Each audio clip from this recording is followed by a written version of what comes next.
Max was a legend. He didn't wear medals.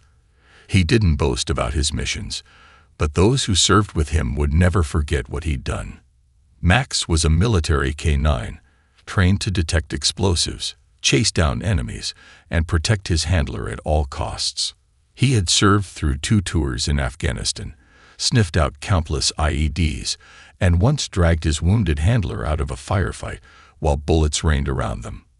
That act alone had saved a man's life. Max had taken shrapnel in the process. He didn't whimper. He didn't flinch. He just kept moving. But war doesn't last forever. And neither does service. At nearly 10 years old, Max's hearing was fading. His legs stiffened after long walks. His reaction time slowed. The military classified him as retired. A few papers were signed, a final salute was given, and Max was sent back to the States. His handler, the one whose life he saved, had moved to another state, started a family, and couldn't take him in. So Max, the war hero, was placed in a rural shelter, quietly, without ceremony. He was given a metal kennel, a worn blanket, and a feeding schedule. His file sat in a drawer, stamped with clinical words: K-9, male, age 10, PTSD likely, not suitable for families with young children. The other dogs barked eagerly when visitors came. Max didn't. He just sat there, tall, proud, and silent, watching, waiting. Visitors passed him by, too big, too serious, too intense. Families wanted playful pups, not aging veterans with cloudy eyes and invisible scars. Shelter staff tried their best. They posted Max's photo online with a caption: "Retired K-9 looking for forever home. Loyal, trained, protective." But weeks passed, then months. Nobody came. Max would sit by the door of his kennel every morning, tail flicking just once when the gate opened. Hope, then disappointment. Again and again. To most people, he was just an old dog. But to the men and women who had once watched him charge through smoke and chaos, Max was something more. A silent hero. One who had given everything. And now had nothing. Until one day, a man with a limp and a cane stepped into the shelter. And Max lifted his head for the first time in days. Something had changed. Max had become part of the furniture. Not in the way most dogs do, curling into the corner of a cozy home, claiming their favorite spot on the couch, but in the way forgotten things do. People walked past his kennel as if he were invisible, as if he were just a fixture in the corner. The shelter staff cared, of course. They cleaned his space, fed him twice a day, and spoke to him with gentle voices. But they had other dogs, dozens of them, and most of those were easier to place. Puppies, fluffy little things with wagging tails and big eyes. Max wasn't fluffy. He didn't wag. And his eyes weren't big. They were tired, focused. Still, every morning, he would rise before the lights turned on. He'd sit near the gate of his kennel, ears alert, eyes scanning the hallway, waiting. Waiting for the sound of footsteps that never came for him. He didn't bark like the others. When visitors toured the shelter, Max remained quiet, sitting still, back straight. Some found it unsettling. One woman even said, "He looks like he's judging me." Another muttered, "He gives me the creeps," and moved on. The shelter staff added a small sign to his kennel: "Retired military K-9. Experienced. Protective. Needs a calm home." They meant well. But the sign might as well have said, "Too broken. Too old. Too much trouble." Max wasn't aggressive, but there was a tension in him always. Like he was ready. Ready for danger. Ready to protect. Ready to do something. But there was nothing to do in that shelter. The long hours dragged. The concrete floor was cold. Max rarely slept deeply. Every time a car pulled up outside or a door slammed, he flinched, then steadied himself, ears perked, breath held. Hope. Disappointment. Repeat. One day, a volunteer tried to walk him around the shelter yard. Max was cooperative but distant. He walked in tight formation beside her, scanning corners, pausing by every doorway as if waiting for orders that never came. "This one's different," she whispered to another staffer. "He's a soldier," the older man replied. "Just doesn't know he's been left behind." By week 8, the shelter had gently begun discussing alternatives. No one said it out loud, but some knew what long-term unadoptable might mean for a large, aging dog. Max didn't know what was being said in offices behind closed doors, but animals sense things. And on the day the staff quietly reviewed his file for the last time, Max didn't rise to meet the morning. He just stared at the door, waiting. Still waiting. The bell above the shelter door jingled like it had 100 times before. Most who entered were young couples, wide-eyed parents with toddlers tugging their hands, or people looking for dogs that matched the latest social media trends. Golden, curly, tiny. But this time, it was different. The man who stepped in moved slowly, leaning heavily on a steel cane. His gait was uneven, not from age, but from wear. A long, dark coat draped over his frame, and his eyes were tired but alert, scanning the kennels like someone checking for threats. His name was Jake, a combat veteran. He hadn't planned to adopt. In fact, he hadn't planned to stop at all. He'd been driving back from a therapy session, spotted the faded "Adopt a Friend Today" banner flapping in the wind, and something made him pull over. Inside, the smell of wet fur and disinfectant hit him instantly. The barks echoed from every wall. A young staff member approached him with a clipboard, launching into the usual introduction. Jake raised a hand, just looking. He moved past the first row of kennels slowly. Dogs jumped, barked, wagged, whimpered, but Jake's eyes weren't on them. Then he saw him. Max. He wasn't barking, wasn't even standing, just sitting near the gate of his kennel, staring straight ahead, unblinking. Jake froze. The two of them locked eyes. And for a moment, neither moved. It wasn't a dramatic moment. No wagging tail, no bark of excitement. Just a stillness. Recognition. Jake stepped closer, quietly, like approaching an old friend at a gravesite. Max slowly stood, his joints cracking slightly, and walked to the front of the kennel. He didn't growl, didn't flinch. He just stood there, chest to chest with the man. Two soldiers. Two ghosts of different wars. Jake knelt, wincing from the effort. "You were over there, weren't you?" Max blinked once. The staffer caught up to him, curious. "That's Max. Been here a while. Tough case." Jake didn't take his eyes off the dog. "He's not tough. He's just tired of being misunderstood." The staffer shifted awkwardly. "He's not an easy fit. PTSD signs. Doesn't do well with loud noises. Needs space. Doesn't trust easily." Jake let out a dry chuckle. "Sounds familiar." Max, silent the whole time, suddenly sat. Calm. Steady. Jake reached into his pocket and pulled out an old military patch, frayed at the edges. He held it up to the glass between them. Max's ears perked. It wasn't magic. It wasn't instant love. But it was a start.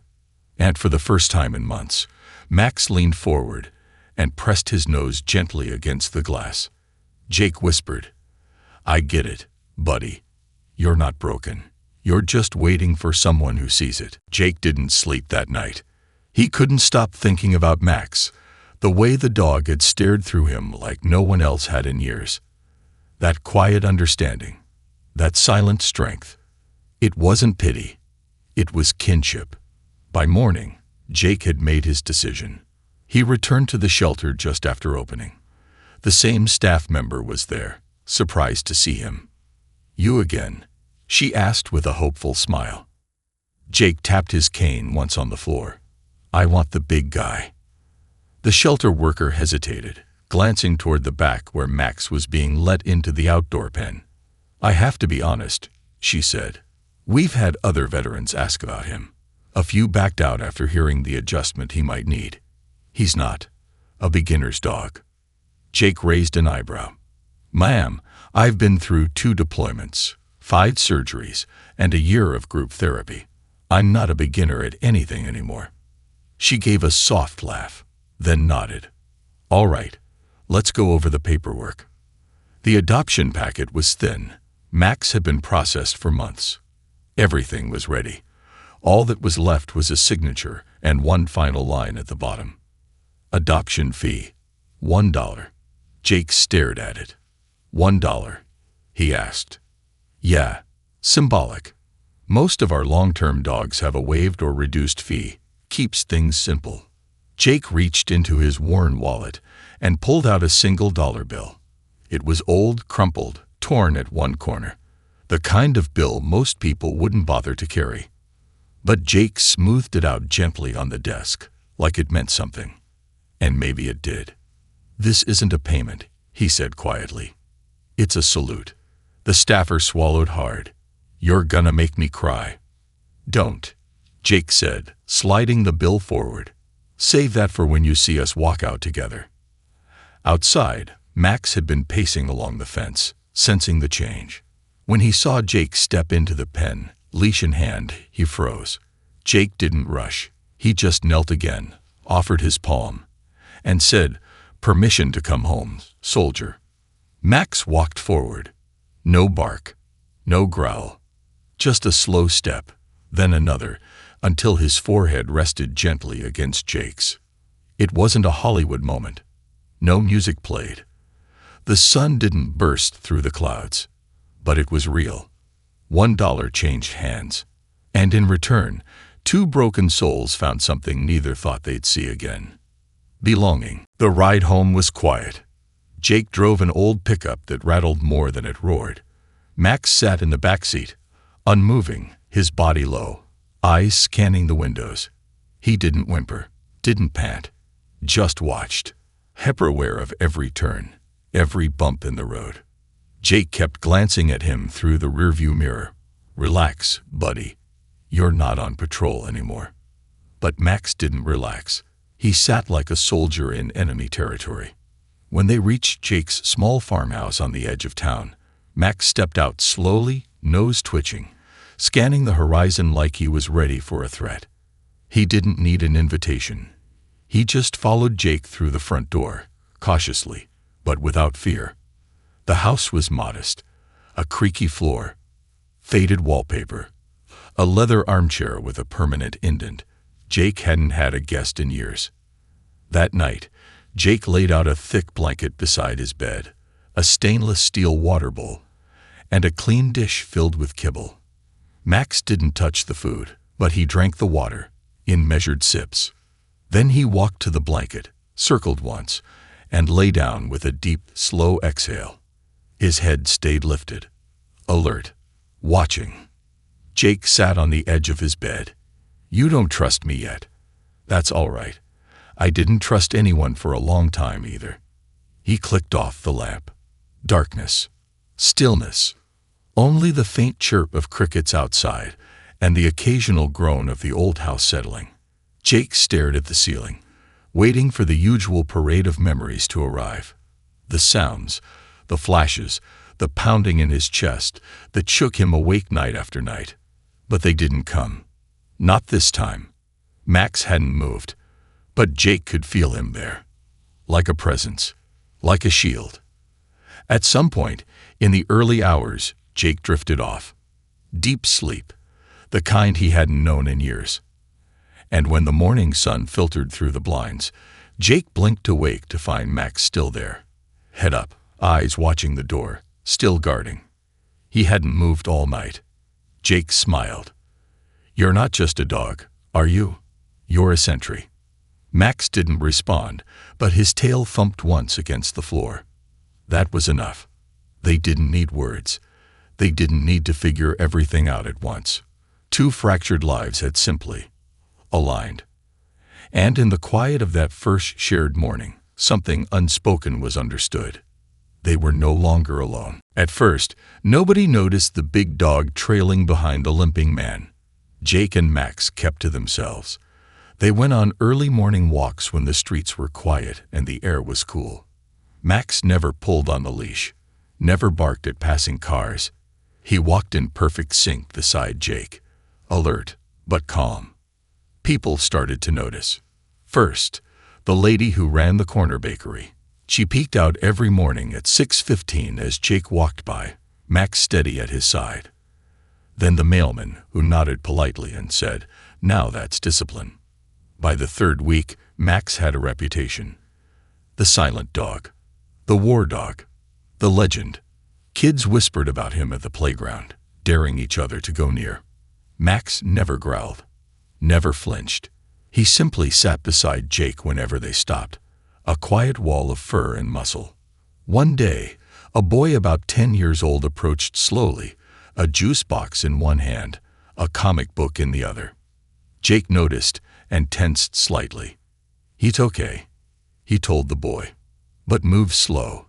He's been through a lot." The boy knelt down. "Hi, dog." Max's ears twitched. The boy set his comic book on the ground in front of Max. "I brought you this. It's about superheroes." Max didn't sniff it, didn't move. But he leaned forward, just slightly, and rested one paw on the corner of the comic. The boy grinned. "He likes it." Jake blinked, surprised. "He does." Word spread quickly. Soon, Max was known around town, not just as the war dog, but as Jake's shadow. The two were always together. At the diner, the grocery store, the post office. Wherever Jake went, Max followed. People started greeting Max before they greeted Jake. A local reporter asked for a photo. Jake refused at first, didn't want to make a spectacle of him. But when a veteran at the VA center said, "Seeing that dog helps me breathe again," Jake reconsidered. They did one interview, then another. Max's story traveled through town, then county, then state. He wasn't feared anymore. He was honored. The shelter that once couldn't place him suddenly received letters from schoolkids thanking Max for his service. Veterans asked to meet him. Parents asked if he could visit their children. Jake looked at Max one day and said, "You didn't retire, did you? You just changed posts." Max thumped his tail once, slowly, still silent, still watching. But now he wasn't forgotten. Now he was needed again. Jake never expected to become a public figure. And Max, he didn't care about the attention. He cared about Jake. But life has a way of giving purpose to those who stop looking for it. After the local newspaper ran the story of Max's adoption, the phone calls started. First, a nearby school asked if Jake and Max would speak to students about service animals. Then a veterans group invited them to a monthly support meeting. A retirement home called, then a community center, then the county fair. Jake had always said no to those things. He didn't like crowds, didn't like talking about the past. But Max changed that. The first event they attended was at a local elementary school. Max sat beside Jake as he told the kids what a military dog does, how they sniffed out bombs, how they protected lives, how they carried burdens without complaint. Max didn't do tricks. He didn't bark on command. But he did sit calmly as every child took a turn petting him. Some were nervous at first, but Max would just tilt his head gently or nudge his nose into their hands, as if to say, "It's okay. I've got you." The teacher teared up. They trust him more than most adults. Jake smiled. He's been through more than most adults. Soon, Max was a regular at veteran meetups. Men who hadn't spoken about their trauma in years opened up after sitting quietly beside Max for a few minutes. One man, shaking from anxiety, placed a trembling hand on Max's back, and slowly his breathing steadied. "He doesn't ask questions," the man whispered. "He just listens." Jake nodded. That's what he's always done. Max was still adjusting, still had moments of hyper-alertness, sudden flinches when a door slammed, stiff posture during thunderstorms. But Jake understood every sign, every shift. He didn't force Max to be something he wasn't. He just gave him space. purpose, trust. And in return, Max gave that to others. They started a small program called Silent Partners. Jake, Max, and a few volunteers. They visited hospitals, shelters, veteran rehab centers. Max didn't say a word. He never would. But wherever he went, people felt safer, more grounded, understood. It wasn't therapy in the traditional sense. It wasn't structured or clinical. It was simple. One old soldier, one retired K9, giving back. Together, Max's muzzle turned white, his joints stiffened, and his once snappy steps slowed to a deliberate walk. But his eyes, those sharp, watching eyes, never dimmed. He still woke up early, still sat beside Jake every morning as the sun rose, still watched the door every night until Jake turned off the light. Time had weathered them both, but not broken them. One autumn morning, Jake found Max resting by the window, his head on the wooden sill, watching leaves fall in slow spirals. Jake sat down beside him, placing a hand gently on his broad shoulders. "You tired, old boy?" Max didn't lift his head, just leaned slightly into the touch. Jake knew. They didn't go to events anymore. Max had earned his peace. But people still wrote letters. Photos of Max hung on the walls of schools, shelters, and the local VA center. His story had inspired donations, adoptions, and volunteer work. One small-town dog had sparked something that reached far beyond his quiet home. And it all started with a crumpled dollar bill. One day, a box arrived in the mail. No return address, just a note inside. "For Max, for the one who never gave up. You reminded us what loyalty looks like." Inside was a glass frame, and in it, that same dollar bill Jake had used to adopt Max. The shelter staff had saved it. Now it sat preserved behind clean glass, the corners still frayed, the ink faded, but to Jake, it was the most valuable thing he owned. He hung it above Max's bed, a quiet tribute to the moment everything changed. When the day finally came, it was peaceful. Max went to sleep and didn't wake up. Jake sat beside him for hours, not speaking, not moving, just resting his hand on the still warm fur. There was no funeral. Max was buried in the field behind the house, beneath a small oak tree, where he used to sit and watch the wind. Jake carved a simple stone. Max, soldier, sentry, friend, you came home. People still talk about Max. They tell his story in classrooms, in shelters, in quiet conversations between veterans who don't know how to describe what they feel, but remember a dog who somehow did. And that framed dollar. It now hangs at the entrance of the shelter where Max once waited behind bars. A reminder that sometimes one life changes another. And sometimes it only costs $1 to save the soul of a soldier.